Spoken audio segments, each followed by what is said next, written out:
All right, jumping straight into the video, guys. It looks like Marvel Rivals director has just confirmed there's going to be one new hero every month and a half. How crazy is that? It says the length of one season is 3 months, and for each half of the season, we will introduce a new hero. So that's pretty much 2 new heroes every single season, which is crazy. Because in this video, we're going to be giving away 2,180 Lattice. Just support the video with a like, leave a comment, and make sure to subscribe. Winners were announced over on my Discord, so jump in the Discord in the pinned comment. So we're going to be talking a bit about the developer interview in a bit, but I wanted to go over this screenshot I saw today. It looks like a player has been banned for 100 years for using cheating tools. I just don't get why people cheat. Some even have the audacity to type easy in chat afterwards. They absolutely deserve the punishment. Exactly. Marvel Rivals is doing an amazing job showing they truly care about the community. So yeah, obviously they are cracking down on cheaters and people who obviously use hacking tools. You've probably seen in one of my other videos that we spectated a Lunar Snow, which was basically cheating. They did it in such a sneaky way where you didn't really notice it that much, but in between healing, they would basically just one-shot a lot of the tanks, or at least put them to really low health. And it took someone spectating the game to actually check that they were obviously using some type of hack to speed up their attacks to basically just kill people so quick. It was kind of nuts. So I do want to go over this interview, which was posted by Metro, and it was actually an interview with one of the game developers. They were basically talking a bit about obviously everything in Marvel Rivals, and obviously talking a lot about how they're introducing regular character drops for the game. So let's just jump into it. So you'll notice a lot, you'll see PD and GC. PD is the person asking the questions, and obviously GC is Marvel Rivals developer just answering. So the first question was, for you guys, how has the launch been? How pleased are you with the community response? Says our whole team has felt the passion of the community and everyone. We would use all that to fuel us and continue to develop great stuff for everyone. Question was, you've been pretty clear about not wanting to enforce role lock, which sets hard limits on how many classes can be in a single team to try and create an even spread of healers, tanks, etc. Prior to release, that said, the community conversation around the topic right now is really loud. If the conversation becomes loud enough, would you be willing to change your stance? So obviously, it's about the role queue. Obviously queuing into ranked, selecting a role before you queue, and then obviously you get your role. But as it stands right now, it's sort of just like a free-for-all. Everyone just grabs a role, and honestly, the team which isn't auto-filling roles wins half the time.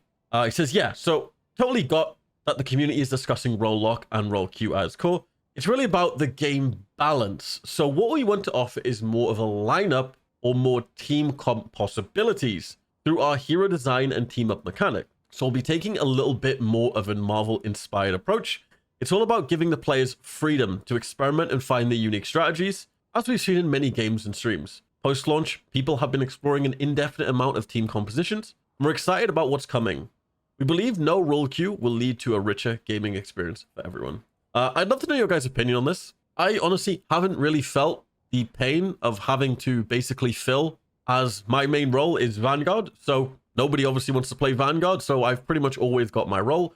Obviously, it's very different if you play DPS, and then maybe there's no healers, maybe there's no tanks, and then you have to autofill, and it's probably not the greatest experience. So I'd love to know your guys' opinion on role queue as it stands right now. Obviously, the game's been out longer, so we've got more time to obviously experiment with no role queue. And I'll ask you guys the questions. Do you guys think the game needs role queue or not? So next question was, in terms of gameplay, is there anything that's surprising you? Anything the player base is doing you didn't expect? They said there's actually been a lot of cool stuff happening from social media. We've seen an example, Jeff is blowing up on socials. We've also seen players share epic clips of Spider-Man using his web swing to block Iron Man ults. It's totally wild. Not to mention, you know, there's a team up between Hulk and Wolverine. So they used that insane fastball special team up to take Iron Man right out of the sky. Okay, I get the thing with Jeff. Right now, Jeff is honestly kind of dead. He is still pretty popular, but as for the game stands, I really don't see many Jeff players anymore. I think he's sort of just popular outside of the game. He says, yeah, it's really amazing seeing all these clips from socials, and it really shows us that the players and the community love for our game, and really, we're just grateful for everything. So, next question is, how important is game balance to you with patch notes? How quickly do you want to put them out? Do you want to mess with the metas and strong heroes, become outliers quickly, or give them time? So after launch, we've been keeping a close eye on the game's environment and balance. Moving forward, we'll be looking at the hero pick rates and win rates in different scenarios. Once we have some more detailed analysis and through thoughtful consideration, we'll definitely make necessary balance and adjustments. It's all about creating a good experience for our players. It hasn't been that long since launch, so we're going to continue to monitor everything and make sure everything feels right. So next question is, what's your philosophy on game balance? Do you think making changes to heroes who are strong with the best players is best? Base it on what is strong in tournaments, or do you want to preserve the casual player experience? The team generally wants every kind of player to enjoy the game in their own way.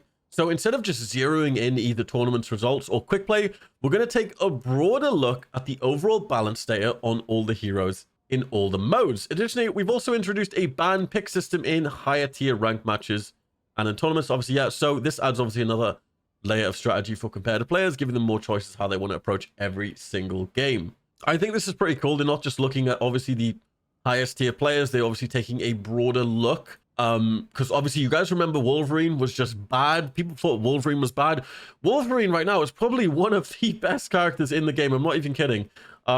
He just absolutely shreds tanks. His ultimate pretty much just one-shots everybody. It's crazy. So this was a big question for a while. It basically asks, how does seasonal bonuses work? Are they meant to be on all the time? And I assume they will change next season. Right, so this is a big one. He says, so let's break down the team mechanic first. First off, each team up involves 2 to 3 heroes, with one acting as the core team up, which is the one who received the seasonal bonus. So when there's one core field hero on the team, any other hero from that specific team up would activate the whole team up mechanics. And you really only need 2 heroes to trigger one team up, which specifically means that team can easily activate 3 sets of team ups in one game. And that adds a further level of strategy and depth to team compositions. On one hand, we want to encourage players to use these core heroes by giving them additional seasonal stat bonuses, which helps them activate more team ups potentially in one game. So we believe by doing all of this, we would have more freedom, but we'll let players choose the heroes that they want to play. Looking ahead, as we move on to obviously the seasonal updates, we'll be introducing new heroes, and we'll also be refreshing the team ups every season. That includes adding new team ups, as well as breaking down and reshaping the existing ones to keep the experience dynamic and engaging for everybody. He says, have you spoken about the cadence players can expect new heroes to join the game? Are you aiming for a couple a year or as many as possible? So every season we'll be rolling out a fresh seasonal stories, new maps, and new heroes. We'll actually be breaking down each season into 2 halves. The length of one season is 3 months. And for each half of the season, we will introduce a new hero. We just eventually want to continue to enhance the experience and, you know, keep everyone excited in our community, which is absolutely massive. Talk about this at the start of the video. So obviously this will come up to like 2 new heroes in a season. Obviously season 1 doesn't really count. They did mention that season 1 is the biggest season, which will obviously come with 4 new heroes, which is obviously Mr. Fantastic, the Invisible Woman. We're then going to be getting the Thing, and then obviously the Human Torch. So I don't know if we're going to be receiving Blade as well at the end of the season to round this up to 5, but it would only make sense, right? It's Blade. Come on. All right, well, then we're going to go over the one last question, which is talking a bit about, obviously, the competitive side of Marvel Rivals. It says, Marvel Rivals is excelling because of the fun, casual experience, but you have already started tournaments and have some esports aspirations. How will you make the game competitive in those areas while trying to retain the fun chaos that the game is enjoying right now? It says, we've actually been thinking about this on a broader scale. Looking at the picture as a whole, we really hope that we do the competitive modes and tournaments. They will coexist with our quick play. That's why we become seeing a lot of successful titles being able to pull off a competitive environment and quick play environment, both healthy at the same time. We'll be taking a lot of references from them. Ultimately, let both player pools thrive. So if you guys didn't know as well, they sort of officially announced the new Doctor Strange and Mantis skins yesterday. If you guys watch my videos, you pretty much know this already, that obviously these skins are coming out on January 17th at 9 UTC. Or 1 AM PST. They look awesome. Go back a few videos on my channel, you'll probably see some gameplay of these skins. But yeah, super dope skins. Obviously to pair with the Moon Knight and Squirrel Girl skins, the Chinese sort of themed New Year. Pretty awesome. All right, and then finishing up, they put out a little statement about keyboard and mouse adapters. So it says, in the wake of the buzz surrounding our recent dev vision, where the keyboard and mouse adapters were mentioned, we've seen a surge of interest and questions from our mighty community. We're here to shed some light on this matter. First, the Marvel Rivals team stands unwavering in our mission to foster a fair and thrilling gameplay for all. Cheating in any form is something we will battle relentlessly and we call upon our community to rally behind our quest to maintain a positive gaming atmosphere. So, if you don't know, what exactly are keyboard and mouse adapters? We define keyboard and mouse adapters as the use of software or hardware to mimic controller inputs with a keyboard and mouse. This method can grant an unfair edge in competitive play, for an example, harnessing high sensitivity with aim assist features. Some common adapters will include the Zim series, the Cronus Zen series, the Titan 2 series, the Keymander series, the Brook Sniper series, and among others. Any device enabling keyboard and mouse emulation of controller inputs, even if not explicitly listed, will be considered a keyboard and mouse adapter. Now, what are they going to do with people who obviously use the keyboard and mouse adapters? We forged a strong detection tool and a couple with the keen judgment of our watchful human eyes to accurately identify those using keyboard and mouse adapters. We believe that gaining an unjust advantage through such methods significantly impacts the game experience for our players. Therefore, whether on PC or console, we will take measures to vanquish this nefarious behavior. Penalties for use of these keyboard and mouse adapters may include temporarily or permanently account suspensions, removal from leaderboards, or other punishments. Definitely don't get caught using these, and definitely don't even just use them in the end. It's just not worth it. Hopefully you guys enjoyed this video. As well, if you guys like the start of the video where I sort of just jumped straight in, let me know. Once again, we're still giving away Lattice every single video because you guys are amazing. Once again, we're giving away 2,180 Lattice in this video. With that amount of Lattice, guess what? You can buy a ton of stuff on the store. And you can even grab the Darkhold Battle Pass, which has some of the most insane skins of all time. You definitely don't want to miss. Anyway, have an amazing day, guys, and I'll see you guys in my next video. Peace.